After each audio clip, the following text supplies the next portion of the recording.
I just wanted to mention before you start the video that Dr. Jurbala did not sponsor this or anything. In fact, he doesn't even know I'm doing this video, but I just wanted to let people know who suffer from this that, he's there to help. Hey guys, Sheldon here with VSL, and today we're going to do something a little different. And I want to talk to you about my Carpal Tunnel Syndrome adventure, I'll call it. I'm just going to do this in one take, so it is what it is. The video will be, I'll start with a little summary, and then after that I'll get into the details, so you can stop watching as whenever you want. The doctor's information will be down in the notes. So, in summary, I had carpal tunnel surgery, I guess it's called, Friday about 3 p.m. Today, it is Tuesday about 4 o'clock, so it was a little bit over 4 days ago. And here are the results, as far as the hands or whatnot. And so I would say, on a scale of 1 to 10, it was a 10. It was great. So anyway, that kind of wraps up the summary. And now let's just go into the details. So first of all, what is carpal tunnel? So we basically have 3 nerves that run from our forearm into our hand to provide sensory, the word escapes me now, but the feelings and the, hot, cold, am I holding a grain of rice or whatever. And we have I think it's called a sensory nerve. There are 3 sensory nerves. So one nerve is called the median nerve, and it provides sensory to the thumb, pointer, middle, and the thumb side of the ring finger. Another nerve provides senses to the pinky and the pinky side of the ring finger. And then the third nerve provides it to the palm area. One of those nerves, the median nerve, runs through what they call a carpal tunnel. And that's a little tunnel in this area. And what happens is, between the nerve getting, the nerve gets inflamed, I think, not a doctor and computer guy, but the carpal ligament, let me tell you, the construction of the tunnel is there's several bones that make up the bottom and like the sides of the tunnel. And then you have a carpal ligament that encloses the tunnel by going from one side to the other side. And the carpal tunnel ligament can also be inflamed. Anyway, at the end of the day, you get a lot of pressure on the things that are inside this tunnel. And in this tunnel, there's like 4 or 5 ligaments and your median nerve. So the result of this pressure can result in tingliness and some numbness. It can also, in severe cases, I guess, cause pain throughout the day. I've heard of people saying it felt like their hands were on fire. They put their hands in water to try and relieve the pain or whatnot. I had this for about 11 months, and a month into it, I was having a problem sleeping because I would wake up in pain. And it's strange because it's almost like your fingers, and I have it on both, or had it on both, they go to sleep. You get these pins and needles, and they go to sleep to the point where they hurt.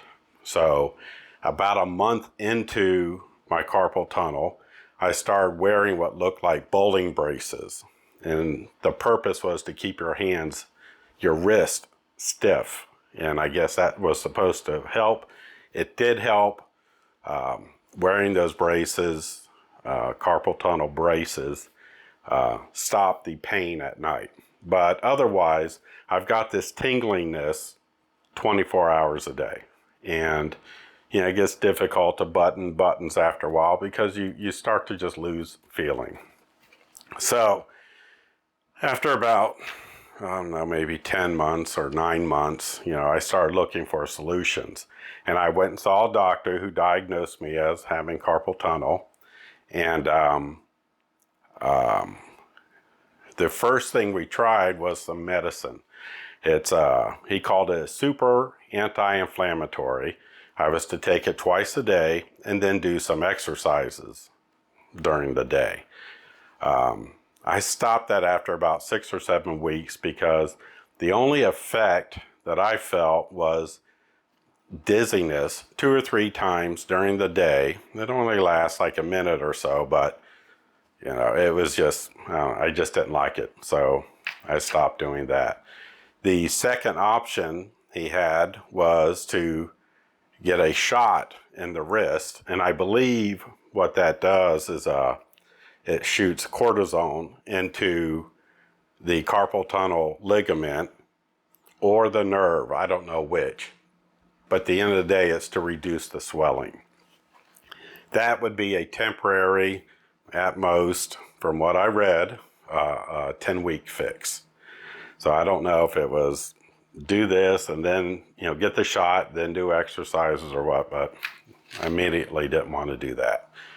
So then my next option, or the other option, was surgery. And traditional surgery, I'll call it, just didn't sound good at all because it took weeks to months to recuperate, to recover or whatever. They would really have to bandage you up.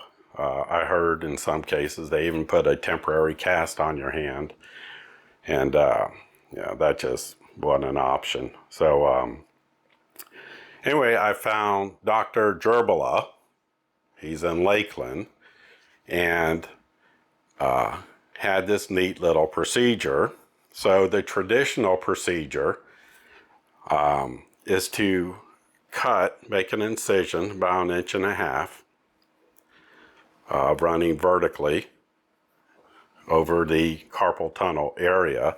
And in doing that, you're cutting the skin, then you cut through the muscle, then you cut through the fat, and then you actually cut the carpal tunnel ligament. That's what releases the pressure and everything starts working again, or everything, you live happily ever after. But, they have to cut through all that stuff, and that's what makes recovery so long. With Dr. Jurbala, he had created this thing that he would make a 1/2 inch incision in the wrist area and push a device up into the hand, into the carpal tunnel, and this little device had a camera in it and a knife. And he would be able to see what he was doing and basically cut the ligament. So you had a 1 or 2 stitch incision in your wrist area, and then he just cut the ligament. So you didn't, same result, but you didn't have to go through all the skin, then the muscle and the fat or whatever.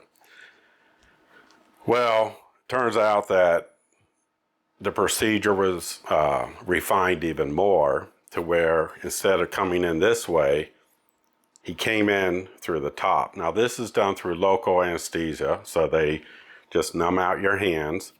And so numb out the hands, and then they come in through the top, which looks like almost like a crochet needle. Anyway, at the end of the day, it too cuts the ligament, and he uses ultrasound to see where he's at. The incision is so small, there's no stitches. So I was told when I called that I would be able to drive myself home even if I did both hands. But my wife didn't really dig that, so she went with me and drove. I can tell you that I absolutely could have driven home, and in fact, I had to help somebody remotely when I got home on my computer, and I was able to do it just fine. I'm thinking that maybe I didn't have carpal tunnel syndrome as severe as it could have been, because part of the protocol was, doing this 5 times an hour, and then in a little bit start working on strength training. A little bit, I mean like a couple of weeks. I never lost any strength. The only thing I had was just the tingliness and some numbness. So anyway, so I mean, that was the procedure. I was there probably around 4 hours, because they test you to make sure you do have carpal tunnel, and then they got to numb you up and just whatever. It turns into like a 4-hour visit. Everyone there, from the receptionist to the doctor, very nice, very I don't know, he's got a great bedside manner. So I guess if you're going to have carpal tunnel, I mean, it was a great experience.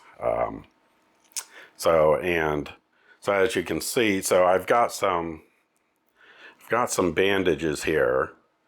They were over here as well, and they fell off when I was taking my shower. But he puts this onto the bandages on to close the incision, and then there's a bigger bandage that goes on top to try and help keep it dry or whatever.